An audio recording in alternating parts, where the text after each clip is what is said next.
আমন্ত্রণ জয়যাত্রা টেলিভিশনের প্রতিদিনের নিয়মিত আয়োজন জয়যাত্রা সংলাপে। আমি আপনাদের সাথে রয়েছি আব্দুল্লাল হাদি। আপনারা জানেন জয়যাত্রা সংলাপে আমরা কথা বলার চেষ্টা করি সাম্প্রতিক সময় বাংলাদেশে ঘটে যাওয়া গুরুত্বপূর্ণ ঘটনাবলী নিয়ে, আর আমাদের আলোচনায় যুক্ত হয়ে থাকেন বাংলাদেশের বিভিন্ন প্রান্ত থেকে আমাদের সম্মানিত অতিথিরা। তারই ধারাবাহিকতা আমাদের সাথে আজকেও সম্মানিত অতিথিরা রয়েছেন। আলোচনার শুরুতেই আমরা পরিচয় করিয়ে দিতে চাই আমাদের সাথে যারা সম্মানিত অতিথি হিসেবে রয়েছেন। আমাদের সাথে রয়েছেন জনাব ইঞ্জিনিয়ার আবু মোসাদ্দেক, সম্মানিত চেয়ারম্যান ২ নম্বর বুধহাটা ইউনিয়ন পরিষদ আশাশুনি সাতক্ষীরা। জনাব গাজী গোলাম মোস্তফা, সম্মানিত সাধারণ সম্পাদক বাংলাদেশ আওয়ামী লীগ কেশবপুর উপজেলা শাখা যশোর, এবং জনাব এম আবুল হাসান, সম্মানিত সহসভাপতি নড়াগাতি থানা আওয়ামী লীগ ও মধুমতি কেবল নেটওয়ার্ক নড়াইল এবং চেয়ারম্যান জননী গ্রুপ। আপনারা শুনছিলেন যে আমরা জয়যাত্রা সংলাপে কথা বলার চেষ্টা করে থাকি সাম্প্রতিক সময়ে ঘটে যাওয়া বাংলাদেশের বিভিন্ন গুরুত্বপূর্ণ ঘটনাবলী নিয়ে। আর করোনা পরিস্থিতি, যে সংকটময় পরিস্থিতি আমরা পার করছি, সেক্ষেত্রে আসলে চিকিৎসক সমাজ, স্বাস্থ্য খাত গুরুত্বপূর্ণ ভূমিকা পালন করে চলেছে এবং সকল ক্ষেত্রেই কিন্তু স্থবিরতা বিরাজ করছে, ব্যবসা বাণিজ্য এবং অর্থনীতি। আমরা সেই বিষয়গুলো নিয়ে আজকে আলোচনা করার চেষ্টা করব। আমরা আলোচনার শুরুতেই যাচ্ছি যশোরে, যেখানে রয়েছেন জনাব গাজী গোলাম মোস্তফা, সম্মানিত সাধারণ সম্পাদক বাংলাদেশ আওয়ামী লীগ কেশবপুর উপজেলা শাখা। আমরা আপনাদের সাথে আলোচনার শুরুতেই যে বিষয়টি নিয়ে কথা বলতে চাই, যে বাংলাদেশ সরকারের সড়ক পরিবহন ও সেতু মন্ত্রী এবং বাংলাদেশ আওয়ামী লীগের সাধারণ সম্পাদক ওবায়দুল কাদের যে বিষয়টি নিয়ে একটু বিরক্তি প্রকাশ করেছেন, যে স্বাস্থ্য বিভাগের কর্মকর্তাদের অদূরদর্শিতা ও দায়িত্বজ্ঞানহীন বক্তব্য জনমনে হতাশা ছড়িয়ে দিচ্ছে। সরকারের নীতি নির্ধারণী পর্যায়ের একজন ব্যক্তি যখন স্বাস্থ্য বিভাগকে নিয়ে এই ধরনের কথাবার্তা বলে, নিশ্চয়ই তার তাৎপর্য রয়েছে। এই বিষয়টি নিয়ে আপনি কি বলবেন?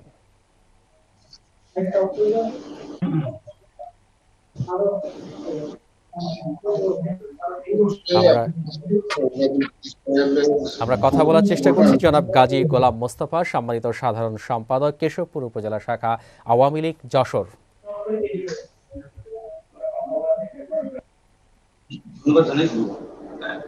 হ্যাঁ, আপনাকে অনেক ধন্যবাদ। জনাব ওবায়দুল কাদের সাহেবের যে বক্তব্যটি আপনি উপস্থাপন করেছেন, আমি পুরোপুরি আপনার উপস্থাপনটা বুঝতে পারিনি। অনুগ্রহপূর্বক যদি আপনি আরেকবার। জি, আমি আপনার জন্য আরো একবার বলছি যে আপনি জানেন যে আজকে গণপ্রজাতন্ত্রী বাংলাদেশ সরকারের মাননীয় সড়ক পরিবহন সেতু মন্ত্রী যেমনটি বলেছেন, যে স্বাস্থ্য বিভাগের কর্মকর্তাদের অদূরদর্শিতা এবং দায়িত্বজ্ঞানহীন বক্তব্য জনমানুষের মাঝে হতাশা ছড়িয়ে দিচ্ছে। তো যখন সরকারের নীতি নির্ধারণী পর্যায়ের কোনো ব্যক্তি কোনো মন্তব্য করে, নিশ্চয়ই তার তাৎপর্য রয়েছে, গুরুত্ব রয়েছে। তা আপনি বিষয়টি নিয়ে কি বলবেন? অর্থাৎ এই বিষয়টি যেহেতু আসলে আমি মনে করি ওবায়দুল কাদের সাহেব ঢাকাতে বসে যে মন্তব্যটা করেছেন, আসলে সেটি বাংলাদেশের প্রত্যন্ত অঞ্চলে এটি ঠিকই গ্রহণযোগ্য বলে আমি মনে করি না। এবং আরেকটি বিষয় নিয়ে যে ঘটনার পরিপ্রেক্ষিতে এটি বলার চেষ্টা হয়েছে, যে আমরা সাম্প্রতিক সময়ে যেটি দেখেছি যে স্বাস্থ্য বিভাগের সম্মানিত মহাপরিচালক যেমনটি বলছিলেন যে আরও ২-৩ বছর করোনার এই বিস্তার থাকতে পারে, এবং তিনি কিন্তু বলেছেন যে এটি আসলে ভুলভাবে উপস্থাপন করা হয়েছে। তিনি আসলে বৈশ্বিক পরিস্থিতির প্রেক্ষাপটে এটি বলার চেষ্টা করেছেন। এই যে করোনা পরিস্থিতি এবং অনাগত দিনগুলোতে আসলে কবে থেকে এটি পরিত্রাণ পাবো, এই যে ভুল বোঝাবুঝির যে সৃষ্টি হয়েছে, সে বিষয়টি নিয়ে আসলে আপনি কি বলবেন? করোনা পরিস্থিতি না, আমাকে টেলিভিশন সাউন্ড দিলে মাসে মহামারী, আপনার এটা একেবারে পরিষ্কার কোরআন শরীফে আল্লাহ তাআলা বলে দিয়েছেন, মহামারী যখন আসে তখন মৃত্যুর সাথে সবাইকে না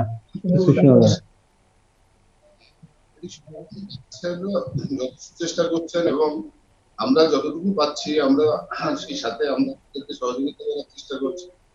এ ব্যাপারে আসলে সঠিক হয় না। এবং আপনার সাথে আরেকটি বিষয় নিয়ে কথা বলতে চাই, যে আপনি জানেন যে এই করোনা পরিস্থিতি, সংকটময় পরিস্থিতিতে বাংলাদেশ সরকারের পক্ষ থেকে কিন্তু বিভিন্ন ধরনের উদ্যোগ গ্রহণ করা হয়েছে, বিভিন্ন প্রণোদনার ঘোষণা করা হয়েছে, চিকিৎসকদের জন্য বিভিন্ন প্রণোদনার ব্যবস্থা করা হয়েছে, বিভিন্ন সেক্টরের জন্যই কিন্তু সহযোগিতার হাত বাড়িয়ে দেওয়া হয়েছে বাংলাদেশ সরকারের পক্ষ থেকে খুব তড়িৎ গতিতেই এবং শুরুর থেকে। এই যে বাংলাদেশ সরকারের যে সমস্ত উদ্যোগ নেওয়া হয়েছে, আপনি মনে করেন কিনা যে এই মুহূর্তে বাংলাদেশের অর্থনীতির যে অবস্থা, এই যে সরকারের যে গৃহীত উদ্যোগগুলো, সেটি বাংলাদেশের অর্থনীতিতে অল্প সময়ের মধ্যেই সচল এবং পূর্বের অবস্থায় ফিরে যেতে ভূমিকা রাখবে কিনা?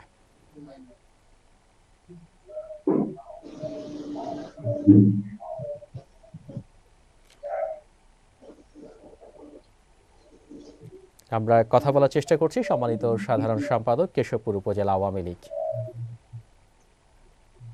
জি,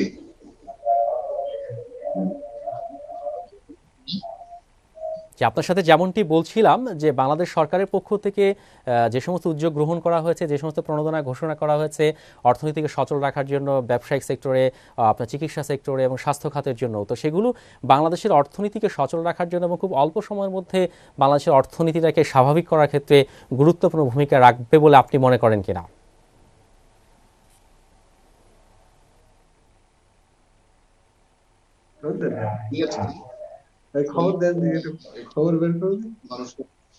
মানুষের জন্য এবং বাংলাদেশের অর্থনীতির জন্য খুবই জরুরি। আমি আগেই বলেছি যে যেহেতু সবাইকে গ্রহণ করতে হবে এবং পরিষ্কার ভাষায় বলেছি যে এমন একটা বিষয় যে সেটা যে যখন তখন সে আমার জন্য এক ফোঁটা পানি জোগাড় করতে পারবে না, সে তার অপারগতা স্বীকার করবে। অর্থাৎ জননেত্রী শেখ হাসিনা যেটা করছেন, যে পদক্ষেপ তিনি নিয়েছেন, যে মহৎ উদ্যোগটা নিয়েছেন, শুধুমাত্র বঙ্গবন্ধু কন্যা পক্ষে এটি সম্ভব, তাছাড়া অন্য কারো পক্ষে এটি সম্ভব বলে আমি মনে করি না।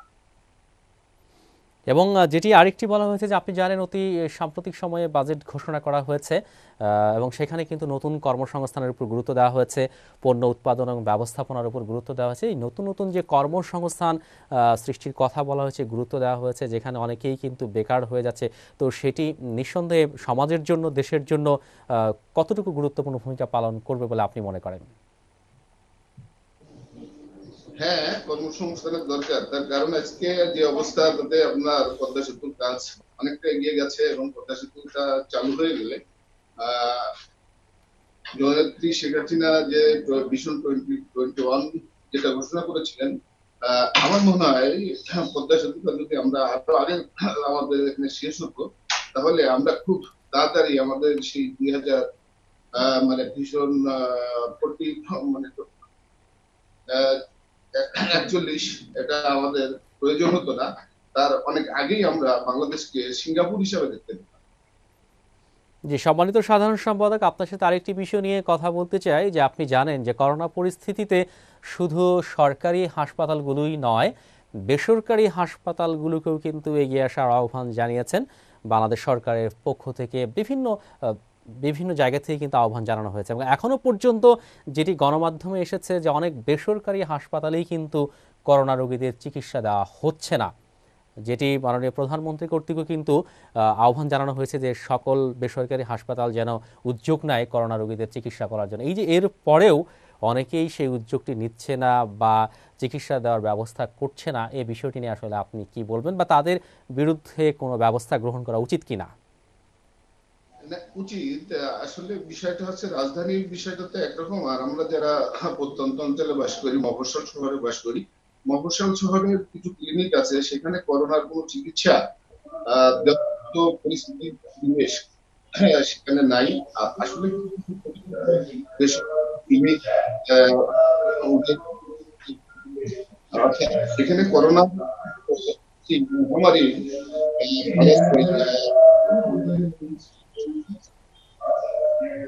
জি, আপনাকে অসংখ্য ধন্যবাদ সম্মানিত সাধারণ সম্পাদক, আপনি আমাদের সাথেই থাকবেন, আমরা আবারও আপনার কাছে আসব।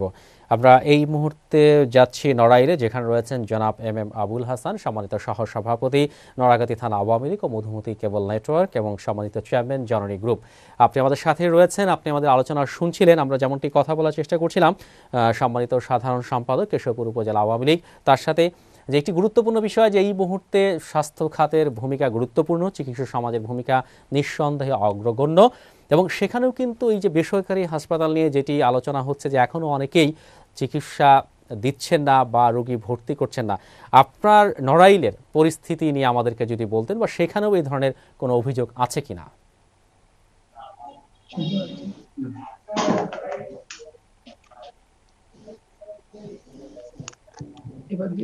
না, শোনা যায় না। আমরা কথা বলার চেষ্টা করছি জনাব এম আবুল হাসান, সম্মানিত চেয়ারম্যান জননী গ্রুপ।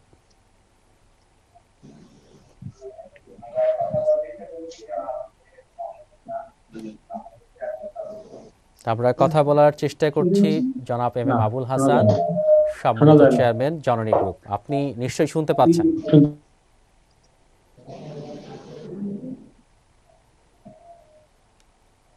দুঃখিত, যান্ত্রিক ত্রুটির কারণে আমরা তার সাথে এই মুহূর্তে কথা বলতে পারছি না। আমরা আবারও চেষ্টা করব তার সাথে কথা বলার জন্য। আমরা এবারে যাচ্ছি সাতক্ষীরায়, যেখানে রয়েছেন ইঞ্জিনিয়ার আবু মোসাদ্দেক, সম্মানিত চেয়ারম্যান ২ নম্বর বুধহাটা ইউনিয়ন পরিষদ আশাশুনি সাতক্ষীরা। আপনি আমাদের সাথে রয়েছেন, আমাদের আলোচনা শুনছিলেন।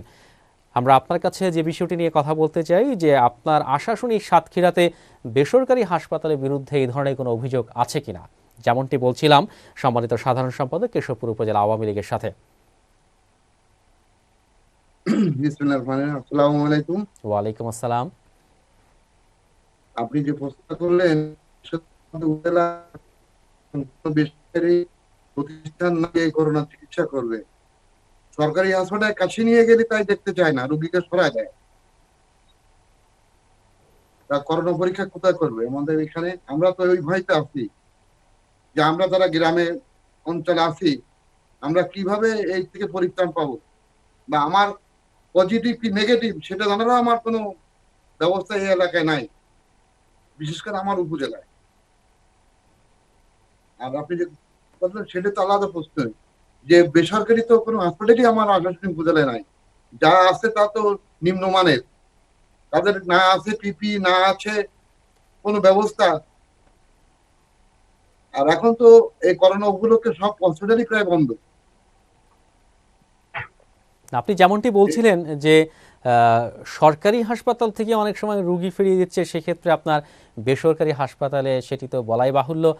তো এই যে সরকারি হাসপাতাল থেকে রোগী ফিরিয়ে দিচ্ছে, এই ধরনের অভিযোগ পেলে, আপনি একজন জনপ্রতিনিধি, আপনাদের সেখানেও আরও সংসদ সদস্যরা রয়েছেন, মাননীয় সংসদ সদস্যরা রয়েছেন, প্রশাসনের কর্তৃপক্ষ রয়েছেন, তো তাদের সাথে সে বিষয়টি নিয়ে কথা বলেছেন কিনা, এই যে রোগী ফিরিয়ে দেওয়া?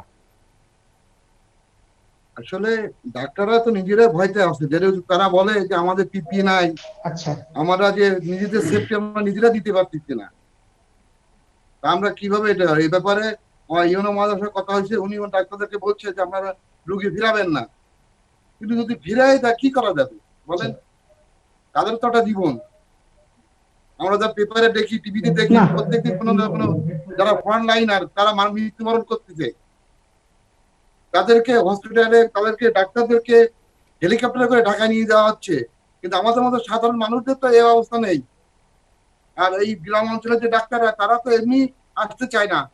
যদিও আমাদের প্রধানমন্ত্রীর ঘোষণা, এখন কিছু কিছু ডাক্তার আগে শোনা যাইতো, একটু আগে শোনা গেছিল, আসছে, তবুও তাদের ওষুধপত্রও নাই, একটা পরীক্ষা করার তো কিটস নাই এখানে। যে একটা রোগী যাবে, সে নেগেটিভ কি পজিটিভ তারও কোনো নিয়ম ধারণা নাই। আর আমাদের এখান থেকে যখন আমরা বলি যে লোকটা যেমন জ্বর কাশি হয়েছে আসেন, হয়তো একদিন পরে আসলে সে তো নমুনা নিয়ে গেল, সে নমুনার রেজাল্ট 5 দিন 7 দিনের মাথাও পাওয়া যায় না। তার ভিতরে তো সে যদি সত্যিকারে পজিটিভ হয়ে থাকে, তাহলে তো সে বিস্তার করে দিচ্ছে এলাকাটার রোগ, সে ছড়া দিচ্ছে। আপনি যেমনটি বলছিলেন যে চিকিৎসকরাও তো ভয়ে পেয়ে যাচ্ছে, বা চিকিৎসকরাও যেহেতু আক্রান্ত হচ্ছে মারাও যাচ্ছে, এবং তাদের সুরক্ষারও ঘাটতি রয়েছে।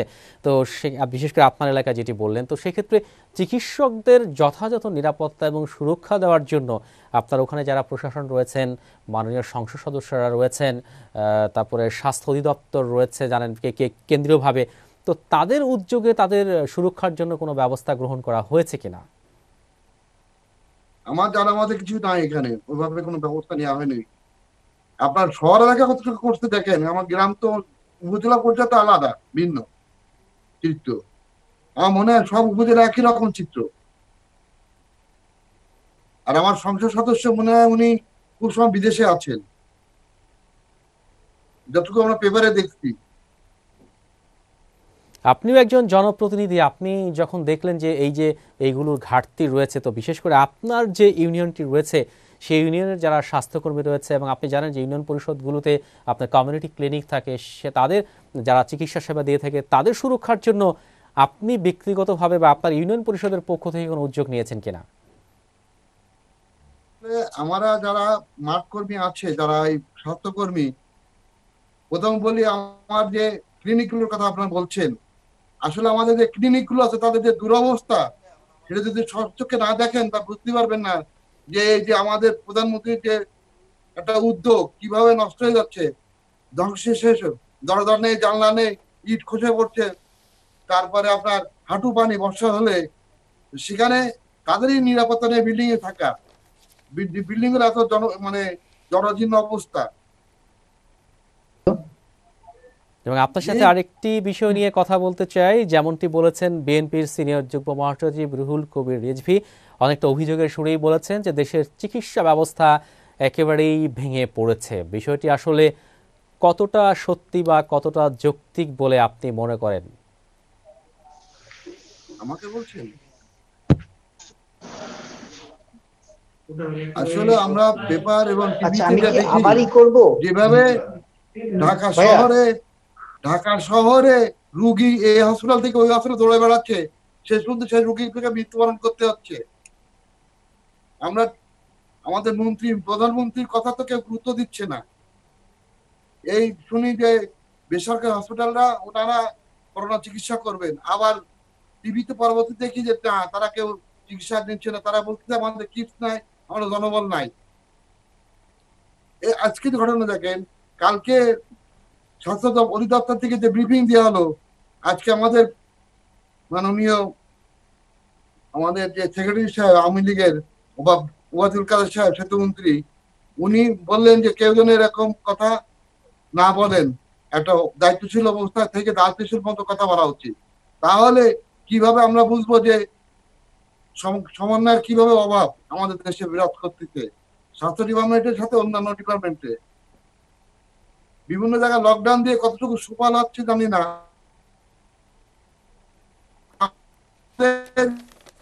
জীবন জীবিকা দুইটা নিয়ে চলতে হবে, যেহেতু বিভিন্ন এর থেকে আমরা যেটুকু টিভিতে দেখি যে আমাদের দেশে কয়েক কোটি লোক বেকার হয়ে যাবে এই করোনার কারণে।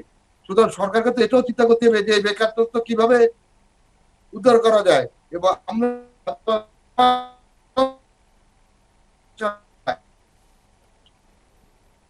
অসংখ্য ধন্যবাদ সম্মানিত চেয়ারম্যান ২ নম্বর বৌধাটা ইউনিয়ন পরিষদ, আপনি আমাদের সাথেই থাকবেন, আমরা আবারও আপনার কাছে আসব।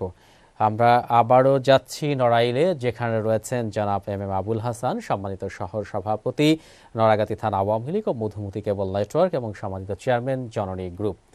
আপনি আমাদের সাথে রয়েছেন। আমরা যেমনটি আলোচনা করছিলাম যে এই যে করোনা পরিস্থিতি, এক্ষেত্রে কিন্তু স্বাস্থ্য খাত এবং চিকিৎসকরা গুরুত্বপূর্ণ ভূমিকা পালন করে থাকে। আমরা আবারও যাচ্ছি যশোরে, যেখানে রয়েছেন সম্মানিত সাধারণ সম্পাদক কেশবপুর উপজেলার শাখা আওয়ামী লীগ। আমরা যেমনটি কথা বলছিলাম সম্মানিত চেয়ারম্যান ২ নম্বর বুধাটা ইউনিয়ন পরিষদ, যে আপনি জানেন যে স্বাস্থ্য খাত বা চিকিৎসকদের গুরুত্ব অপরিসীম, এবং বাংলাদেশ সরকার কর্তৃক কিন্তু স্বাস্থ্য খাতের জন্য এবং করোনা পরিস্থিতিতে অনেক গুরুত্বপূর্ণ উদ্যোগ নেওয়া হয়েছে। বাজেটে প্রায় ১০,০০০ কোটি টাকা বরাদ্দ করা হয়েছে শুধুমাত্র এই করোনা পরিস্থিতি থেকে পরিত্রাণ পাওয়ার জন্য। চিকিৎসকদের প্রণোদনা আপনার ব্যবস্থা করা হয়েছে, এবং স্বাস্থ্য খাতকে সর্বোচ্চ গুরুত্ব দিয়ে বাজেট পেশ করা হয়েছে। তারপরেও কিন্তু আমরা দেখছি যে অনেকেই সমালোচনা করার চেষ্টা করছেন। তো এক্ষেত্রে আসলে সরকারের আন্তরিকতার আর কি কোনো ঘাটতি আছে কিনা বলে আপনি মনে করেন? আমি মনে করি যে এ ব্যাপারে সরকারের কোনো ঘাটতি আছে বলে আমার মনে হয় না। কিন্তু আমার মাননীয় আশাশুনি উপজেলার একজন চেয়ারম্যান মহোদয় কেন বিতর্কে জড়ালেন বা আমি জানি না। তবে ওখানে একটা বিষয় হচ্ছে, আশাশুনিটা হচ্ছে আমার বাসার কেশবপুর থেকে দক্ষিণে, অর্থাৎ সেখানে প্রাকৃতিক দুর্যোগটা আমাদের থেকে একটু বেশি আসে। কিন্তু সরকারি ভাবে যে সিদ্ধান্তগুলো নেওয়া হয়েছে সেই সিদ্ধান্তগুলো অত্যন্ত আপনার সময় উপযোগী। এতটুকু বলতে পারি যে ডাক্তারদের গাফিলাতি আছে এরকম কোনো কিছু মনে হয় না, এই কারণে যে আমার যশোর সদর হাসপাতালের যিনি সুপার দিলীপ বাবু, তিনি নিজেও করোনা আক্রান্ত হয়েছেন এবং তার ওয়াইফ অঞ্জলি রায় তিনিও করোনা আক্রান্ত হয়েছেন।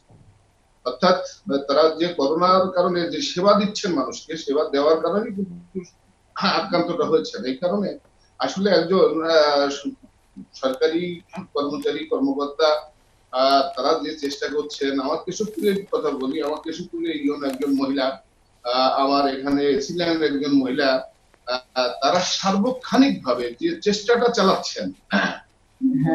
বলে আর তারপরে উনি বললেন যে চেয়ারম্যান সাহেব কেন বললেন যে উনি নিজে জানেন না যে ওনার এমপি সাহেব কোথায়। উনি বললেন যে এমপি সাহেব দেশের বাইরে। কিন্তু আমরা কেশবপুরবাসী আমরা কিন্তু এখন এক প্রকার অভিভাবক শূন্য, আমাদের এমপি নাই।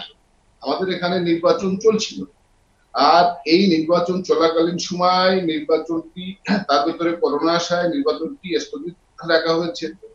কিন্তু আমাদের যিনি প্রার্থী ছিলেন যশোর জেলা আওয়ামী লীগের সংগ্রামী সাধারণ সম্পাদক, তিনবারের সাধারণ সম্পাদক জননেত্রী শেখ হাসিনা যে মহতী উদ্যোগ, যে কেশবপুরের মানুষকে ভালো রাখার জন্য, শান্তিতে রাখার জন্য, স্বস্তিতে রাখার জন্য তিনি জনাব শাহিন চেকলাদারকে যশোর ৬ কেশবপুর নির্বাচনী এলাকা থেকে প্রার্থী দিয়েছিলেন। আমরা এখানে চেষ্টা করছিলাম মানে এত সুন্দরভাবে, তার ভেতরেই করোনা চলে আসলো, যে কারণে আজ পর্যন্ত আমার এখানে শাহিন চেকলাদার এমপি হয়নি, গেজেটভুক্ত এমপি হয়নি। কিন্তু সে কেশবপুরের ১৫,০০০ পরিবারের ভেতরে ত্রাণ সামগ্রী দিয়েছেন, উনি কিন্তু দিয়েছেন। এটি আপনার এখানে যেমন আমি বলবো যে আশাশুনির যে চেয়ারম্যান সাহেব বললেন, চেয়ারম্যান সাহেবরা একটু অভিযোগটা বোধহয় ঠিক করেন। এখানে আমার এখানেও চেয়ারম্যান সাহেবরা আছেন আর কি, সেই সমস্ত চেয়ারম্যান সাহেবরাও আমি দেখি যে একজন অভিযোগ করতে আর কি সরকার ঠিক মতো কাজ করছে না। আসলে কথাটি সত্য নয়। জি, আপনাকে অসংখ্য ধন্যবাদ সম্মানিত সাধারণ সম্পাদক, আপনি আমাদের সাথেই থাকবেন, আমরা আবারও আপনার কাছে আসব। আমরা আবারও যাচ্ছি নড়াইলে, যেখানে রয়েছেন জনাব এম আবুল হাসান, সম্মানিত সহসভাপতি নড়াগাতি থানা আওয়ামী লীগ ও মধুমতি কেবল নেটওয়ার্ক এবং সম্মানিত চেয়ারম্যান জননী গ্রুপ। আপনি আমাদের সাথে রয়েছেন, আপনি আমাদের আলোচনা শুনছিলেন। আমরা যেমনটি বলার চেষ্টা করছিলাম যে করোনা পরিস্থিতিতে আসলে স্বাস্থ্য খাত বা চিকিৎসা সমাজের যে গুরুত্বপূর্ণ ভূমিকা রয়েছে, এবং অনেক ক্ষেত্রেই আমরা দেখেছি যে বেসরকারি হাসপাতালের কথা বলছিলাম। একটি বিষয় আপনার সাথে একটু জানাতে চাই আপনাকে, যে যেমনটি নারায়ণগঞ্জ ৪ আসনের মাননীয় সংসদ সদস্য শামীম ওসমান, তিনি যেমনটি একটি বেসরকারি হাসপাতালের বিরুদ্ধে কিন্তু অভিযোগ করেছিলেন যে তারা করোনার রোগী ভর্তি করে না বা তাদেরকে সেবা দেয়নি। পরবর্তীতে সে ৪৮ ঘন্টার একটি আলটিমেটামও দিয়েছিলেন, এবং পরবর্তীতে যেটি হয়েছে সেই হাসপাতাল কিন্তু এখন তারা করোনা রোগী ভর্তি করবে এবং তাদেরকে সেবা দিবে, এই মর্মে বিবৃতি দিয়েছে। এই যে বেসরকারি হাসপাতালদের দুর্যোগপূর্ণ মুহূর্তে এগিয়ে না আসা, এই বিষয়টি নিয়ে আসলে আপনি কি বলবেন?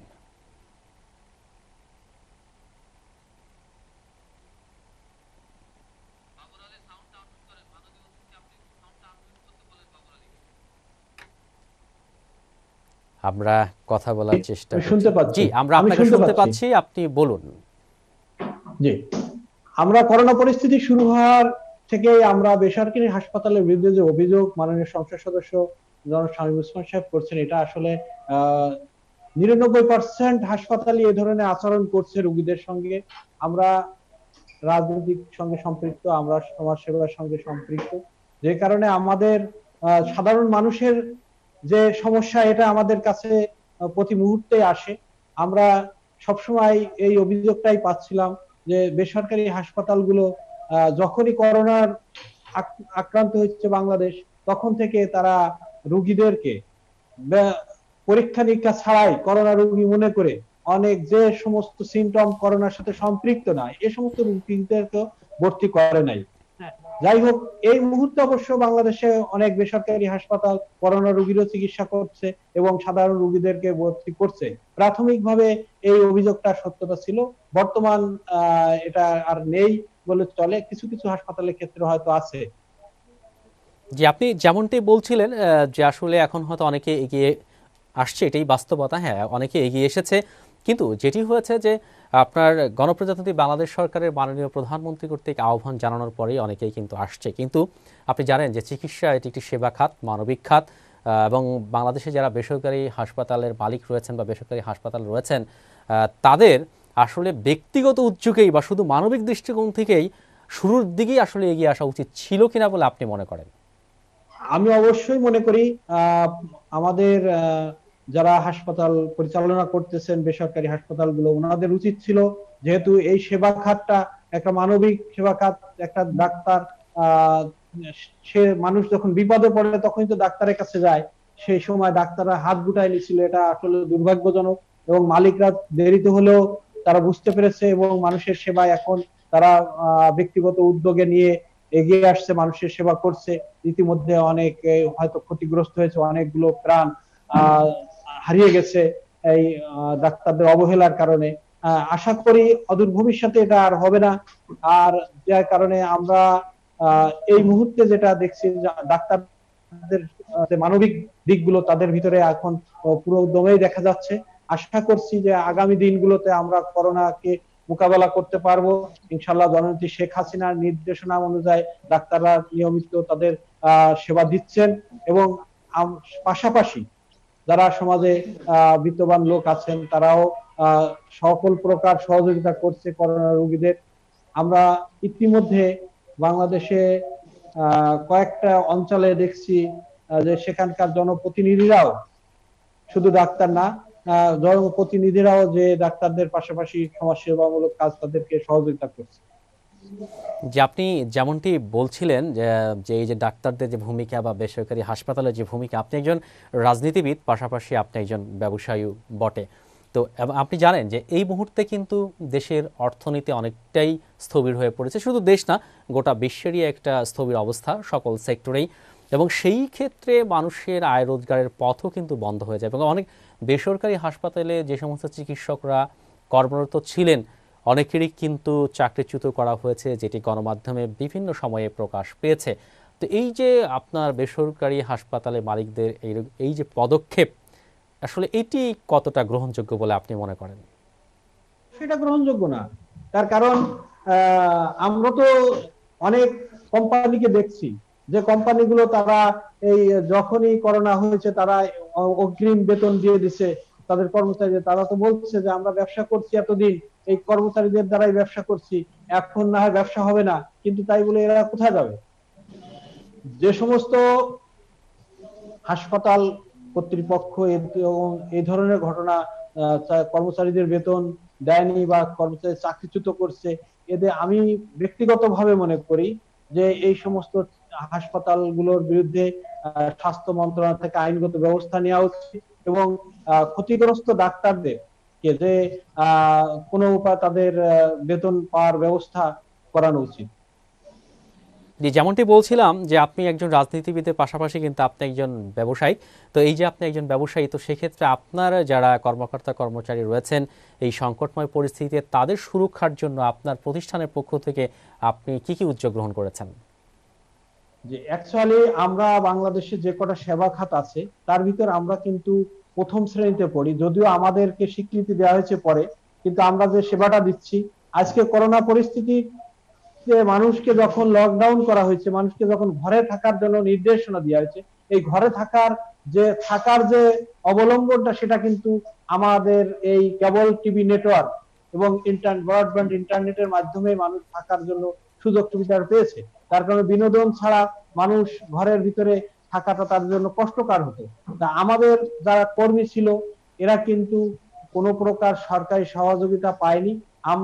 আমরা যারা ব্যবসা করি আমাদের কর্মীদেরকে আমাদের খরচে তাকে পিপি এবং সমস্ত প্রকার মাস্ক এগুলো ব্যবহার করে পাশাপাশি এদের যতটুকু স্বাস্থ্য সেফটি দরকার ছিল সেটুকু আমরা দিয়েছি, যে কারণে আপনারা শুনে হয়তো খুশি হবেন যে আমরা সবচেয়ে বেশি সেবা দিছি। হাসপাতাল তো দেয় এটা ঠিক, কিন্তু হাসপাতালের চেয়েও কিন্তু আমাদের সেবাটা বেশি। তার কারণ আমাদের কর্মীরা প্রত্যেকের বাড়ি বাড়ি যেতে হয়, প্রতিদিন মানুষের বাড়ি বাড়ি যে লাইন ঠিক করতে হয়, তাদের পাশে যেতে হয়। সে করোনা রোগীও হতে পারে, সুস্থও হতে পারে, কিন্তু একজন ডাক্তারের কাছে ডাক্তার তো সুরক্ষিত থাকে, একটা নির্দিষ্ট এলাকায় থাকে। আর আমাদের কর্মীরা মানুষ রাস্তায় সব জায়গায় কাজ করা লাগছে, এই করোনার ভিতরে এখনো করতেছে। হ্যাঁ, ব্যক্তিগত সুরক্ষা আমরা তাদের যতটুকু পারছি দিচ্ছি, কিন্তু আল্লাহ পাকের অশেষ মেহেরবানি যে পর্যন্ত কোনো আমাদের বাংলাদেশের কোথাও কোনো এই ডিশ লাইন ইন্টারনেটের কোনো কর্মী করোনা আক্রান্ত হয়ে মারা গেছে এরকম আমার কাছে রিপোর্ট নেই। হ্যাঁ, আশা করি আপনারা সবাই বুঝতে পারছেন যে আমাদের যেহেতু এই কোনো প্রকারের সরকারি সহযোগিতা ছাড়াই আমরা যারা ব্যবসা করি, আমাদের ব্যবসায়ীদের উদ্যোগে, আমাদের ব্যবসায়ীদের প্রচেষ্টায় আমাদের কর্মীদের যতটুকু পারছি সুরক্ষা দিচ্ছি। যে আপনার সাথে আরেকটি বিষয় নিয়ে কথা বলতে চাই, যে অতি সাম্প্রতিক সময়ে যেটি বাংলাদেশের জন্য একটি সুখবর হিসেবেই বয়ে এসেছে, যে আপনি জানেন যে চীন সরকার কর্তৃক চীনে বাংলাদেশ থেকে রপ্তানি পণ্যের কিন্তু প্রায় 97% পণ্যের শুল্ক মুক্ত ঘোষণা করা হয়েছে, এবং শুল্ক বাদেই কিন্তু তারা রপ্তানি করতে পারবে। সেখানে পোশাক খাত রয়েছে, এবং বাংলাদেশের অর্থনীতিতে পোশাক খাতের যে ভূমিকা যে কতটা গুরুত্বপূর্ণ সেটি বলার অপেক্ষা রাখে না। এই যে শুল্কমুক্ত রপ্তানি সুবিধা বাংলাদেশকে দেওয়া হচ্ছে, আপনি একজন ব্যবসায়ী হিসেবে কি বলবেন যে বাংলাদেশের অর্থনীতির জন্য এটি কত বড় গুরুত্বপূর্ণ ভূমিকা পালন করবে, এবং বাংলাদেশের জন্য কত গুরুত্বপূর্ণ ভূমিকা? তার কারণ হচ্ছে আমাদের আয়ের, আমাদের জিডিপির একটা বিরাট অংশ আমরা তো রপ্তানি থেকে আসে।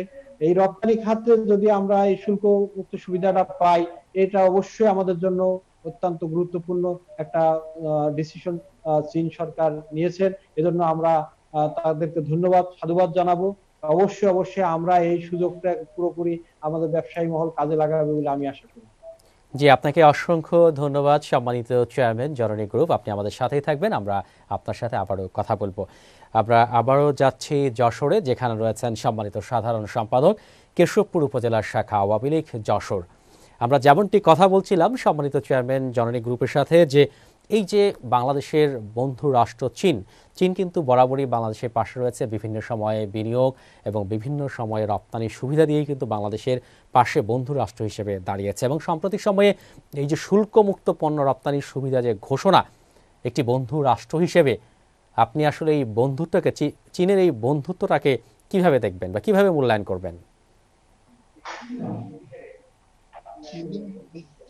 বর্তমানে সুস্থতাটা ঠিক আছে, এ ব্যাপারে কোনো দ্বিমত পোষণ করার সুযোগ আপাতত নাই।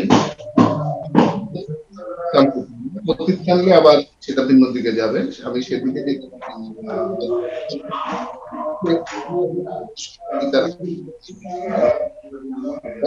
যে হাতটা বাড়িয়েছেন সেটি সঠিক আছে। যে আপনার সাথে আরেকটি বিষয় নিয়ে কথা বলতে চাই, যে আপনি জানেন যে এই মুহূর্তে স্বাস্থ্যবিধি মেনে চলা এবং সচেতনতা বাড়ানো কতটা গুরুত্বপূর্ণ।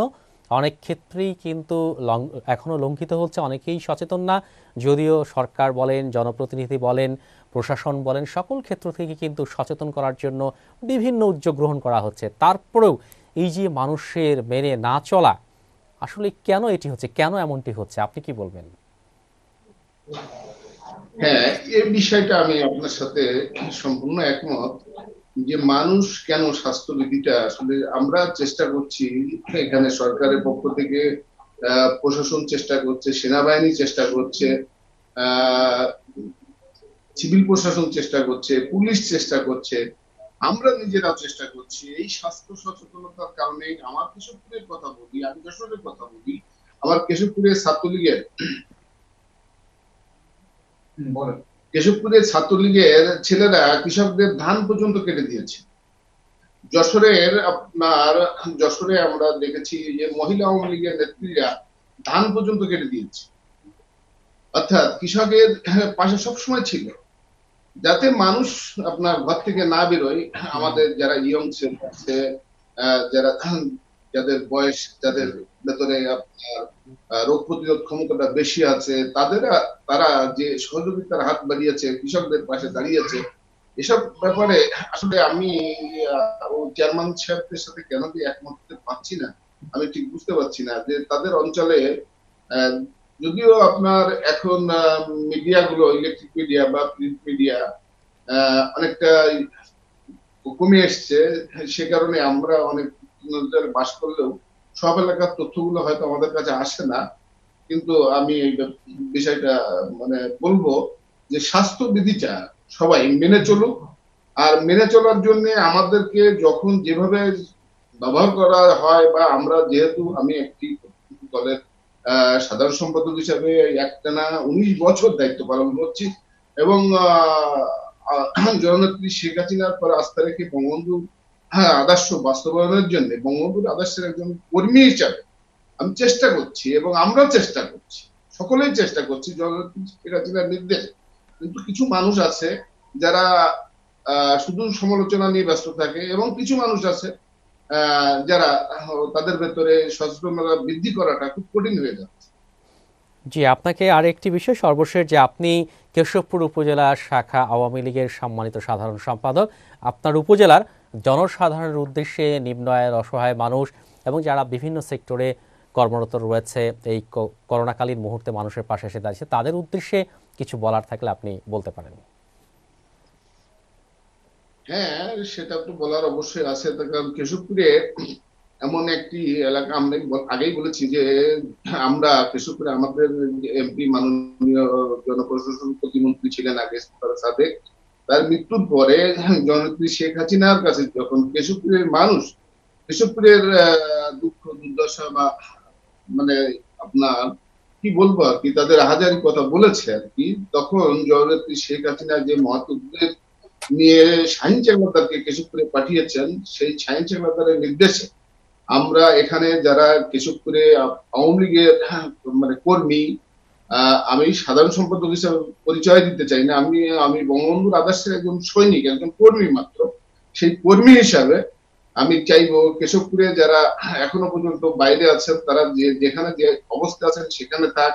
এখানে ডাক্তার সাহেবরা আছেন, সিভিল প্রশাসন, আমি আগেই বলেছি যে আমার কেশবপুরের ইয়নো সাহেব, যদিও মানে উনি মহিলা, তবে আমি তার কাছে অনুরোধ করবো তিনি যাতে নিজেকে মহিলা মনে না করেন, তিনি যাতে নিজেকে ইয়নো মনে করে প্রশাসনকে চালান, এবং সেইভাবে আহ এবং আপনার আমার এসি ল্যান্ডও একই অবস্থা, তিনিও একজন মহিলা, কিন্তু সেই মহিলার জন্য তিনি না ভাবেন, তিনি প্রশাসনের একজন কর্তা, সেই হিসাবে তিনি দায়িত্ব পালন করবেন।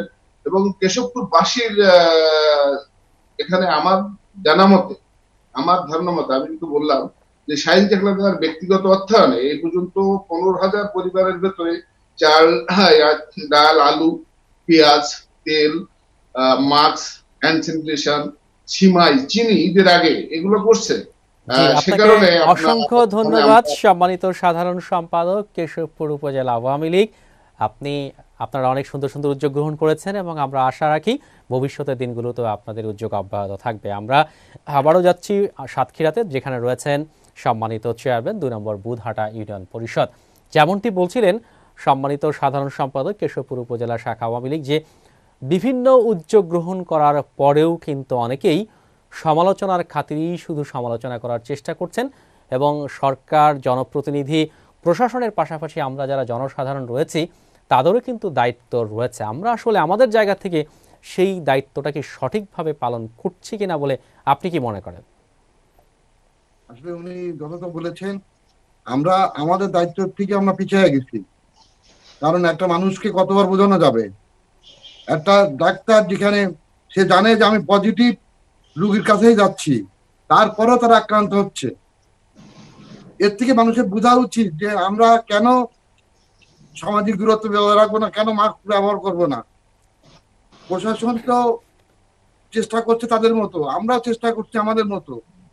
আমাদের মাননীয় প্রধানমন্ত্রী তিনিও আপ্রাণ চেষ্টা করছেন যাতে আমার এলাকার জনগণ, তার দেশের জনগণ যেন বেঁচে থাকে, জীবন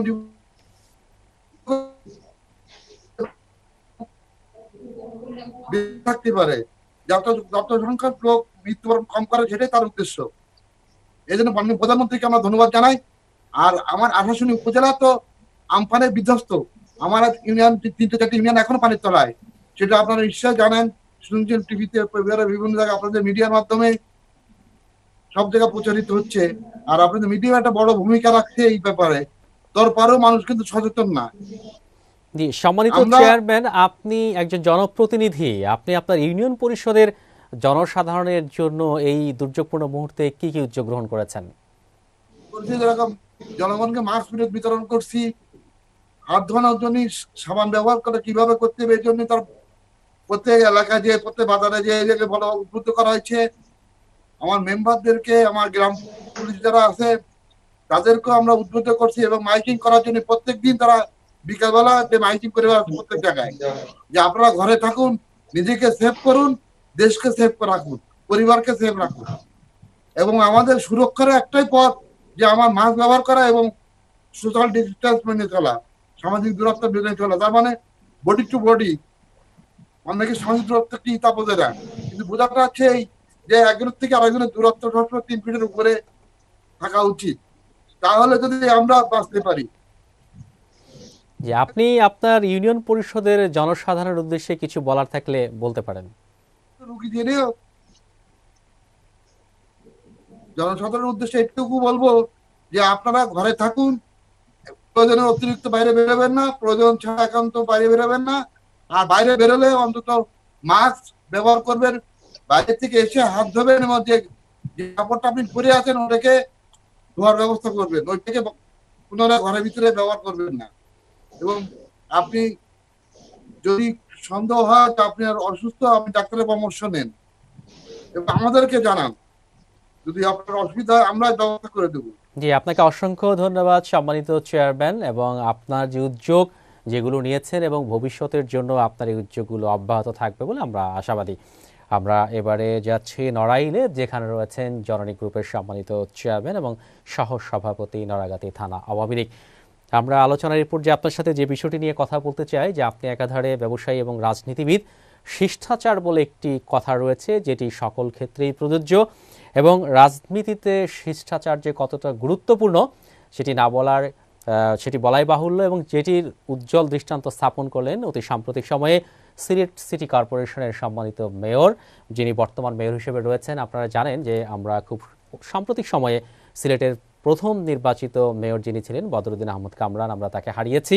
তিনি করোনায় আক্রান্ত হয়ে মারা গিয়েছেন, এবং তিনি মারা যাওয়ার পরে বর্তমান মেয়র কিন্তু ঘোষণা দিয়েছেন যে সিলেটে হাসান মার্কেটের সামনে তার নামে একটি চত্বর হবে, কামরান চত্বর। এবং তিনি মারা যাওয়ার পরে বলেছেন যে না, নগর পিতা হিসেবে তার লাশ 1 মিনিটের জন্য হলেও নগর ভবনে নিয়ে আসতে হবে। দুজনেই কিন্তু বিরোধী পক্ষের রাজনীতিবিদ, তারপরেও এই যে একে অপরের প্রতি যে শিষ্টাচার, যে সম্মান দেখিয়েছেন, এই বিষয়টি নিয়ে কি বলবেন? ধন্যবাদ। অবশ্যই অবশ্যই মেয়র মহোদয় আরিফুর সাহেবকে সবাই সাধুবাদ জানাবে, তার কারণ তিনি যেটা করছেন এটা একটা দৃষ্টান্ত হয়ে থাকলো, যাতে অদূর ভবিষ্যতে পৃথিবীতে যে মানুষগুলোই আসছেন, সে যে পদেই থাক, যে অবস্থায় থাক, প্রত্যেকেই একদিন মৃত্যুর স্বাদ গ্রহণ করতে হবে।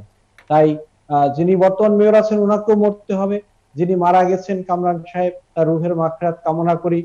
তাই উনি যে দৃষ্টান্তটা স্থাপন করছেন, আমরা আশা করব ওনার দৃষ্টান্তটা যাতে পরবর্তী প্রজন্মে যারা এখন যারা আছে, ভবিষ্যতে যারা হবে, প্রত্যেকের জন্য এটা অনুকরণ করে, যে মৃত্যু যখন হবে কারো অবশ্যই চলে যেতে হবে, কিন্তু যিনি চলে গেছে তার প্রাপ্য স্বীকৃতিটা, তার যে যোগ্যতা, তার জন্য অবদান যেটা আছে, সেটা যেন মানুষ ভুলে না যায়, সেটা যাতে স্মৃতি হয়ে থাকতে পারে, সেজন্য প্রত্যেকেই এমনটি করা উচিত বলে আমি মনে করি। হ্যাঁ, অবশ্যই আমরা সিলেটের বর্তমান মেয়রকে ধন্যবাদ দিব, তিনি একটা নতুন দৃষ্টান্ত স্থাপন করছেন, যেটা আমরা এর আগে এখনো দেখিনি, যে প্রাত মেয়রকেও ভিন্ন মতের মেয়রের বা প্রতিনিধির জন্য তিনি কিছু করছেন। এটা একটা দৃষ্টান্ত। অবশ্যই আশা করব ভবিষ্যতে সমস্ত জনপ্রতিনিধিগণ এমনই আশা করবে, যে সত্যকে সত্য এবং সাদাকে সাদা, কালোকে কালো বলার মতো মন অবশ্যই প্রত্যেকটা মানুষের থাকবে, এটাই আমি আশা করব। জি, আপনার সাথে সর্বশেষ যে বিষয়টি নিয়ে কথা বলতে চাই যে আপনি নড়াগাতি থানা আওয়ামী লীগের সহসভাপতি এবং জননী গ্রুপের চেয়ারম্যান, তো আপনার যারা রাজনৈতিক কর্মী রয়েছে, আপনার যারা সদস্য রয়েছে এবং আপনার প্রতিষ্ঠানে যারা কর্মকর্তা কর্মচারী রয়েছে তাদের উদ্দেশ্যে কিছু বলার থাকলে আপনি বলতে পারেন।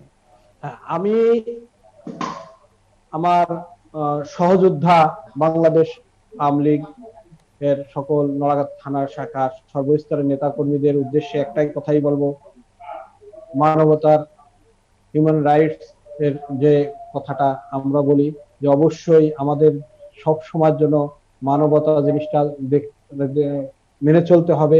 কোনো অবস্থাতে, যেহেতু আমি বাংলাদেশ মানবাধিকার বাস্তবায়ন কমিশনেরও কেন্দ্রীয় কমিটির সহসভাপতি, সে কারণে এটাও আমাকে খেয়াল রাখতে হবে।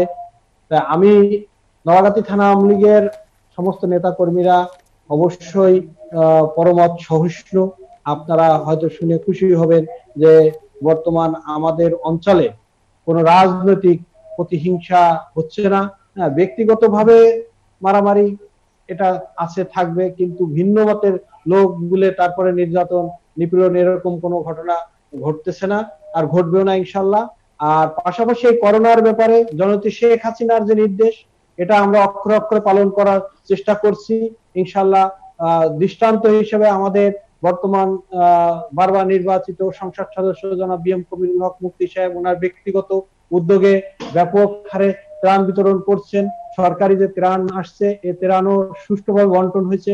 আমরা যে সমস্ত যে টাইমটাতে লক অবস্থায় ছিল, সেই টাইমটাতে যারা অসহায় পরিবারের বাড়ি বাড়ি খাবার ছাত্রলীগ পৌঁছে দিয়েছে, স্বেচ্ছাসেবক লীগ পৌঁছে দিয়েছে, বাংলাদেশ আওয়ামী লীগ আমরা পৌঁছায় দিয়েছি। যারা লাইন দিয়ে খাবার নিতে আসতে পারছে, ত্রাণ সামগ্রী নিতে আসছেন, তাদেরকে দেওয়া হয়েছে পর্যাপ্ত ত্রাণ সামগ্রীর অভাবে কোনো মানুষ আমাদের এলাকায় কষ্ট পেয়েছে। যে আপনাকে অসংখ্য ধন্যবাদ সম্মানিত চেয়ারম্যান জননী গ্রুপ, এবং আপনি যেমনটি বলছিলেন আমরাও আশাবাদী ভবিষ্যতের অনাগত দিনগুলোতে আপনাদের এই উদ্যোগ অব্যাহত থাকবে। সুপ্রিয় দর্শক, আপনারা দেখছিলেন জয়যাত্রা টেলিভিশনের প্রতিদিনের নিয়মিত আয়োজন জয়যাত্রা সংলাপ। সময় স্বল্পতার কারণে আমাদের কাজকে এখানেই শেষ করতে হচ্ছে। যাবার আগে ধন্যবাদ জানাতে চাই আমাদের সাথে যারা সম্মানিত অতিথি হিসেবে যুক্ত ছিলেন। আমাদের সাথে ছিলেন ইঞ্জিনিয়ার আবু মোসাদ্দেক, সম্মানিত চেয়ারম্যান ২ নম্বর বুধহাটা ইউনিয়ন পরিষদ আশাশুনি সাতক্ষীরা, জনাব গাজী গোলাম মোস্তফা, সম্মানিত সাধারণ সম্পাদক বাংলাদেশ আওয়ামী লীগ কেশবপুর উপজেলা শাখা যশোর, এবং জনাব এম এম আবুল হাসান, সম্মানিত সহসভাপতি নড়াগাতি থানা আওয়ামী লীগ ও মধুমতি কেবল নেটওয়ার্ক নড়াইল এবং চেয়ারম্যান জননী গ্রুপ। দর্শক, আজকের মতো আমরা এখানেই বিদায় নিব। তবে যাবার আগে সকলের কাছে বিনীতভাবে অনুরোধ রাখতে চাই, সকলেই স্বাস্থ্যবিধি মেনে সচেতনতা বাড়িয়ে চলার চেষ্টা করবেন, তাহলেই নিজে সুরক্ষিত হবেন এবং নিজের পরিবারকে সুরক্ষিত রাখতে পারবেন। সেই প্রত্যাশায় সকলেই ভালো থাকুন। আজকের মতো এখানেই বিদায়। আল্লাহ হাফেজ।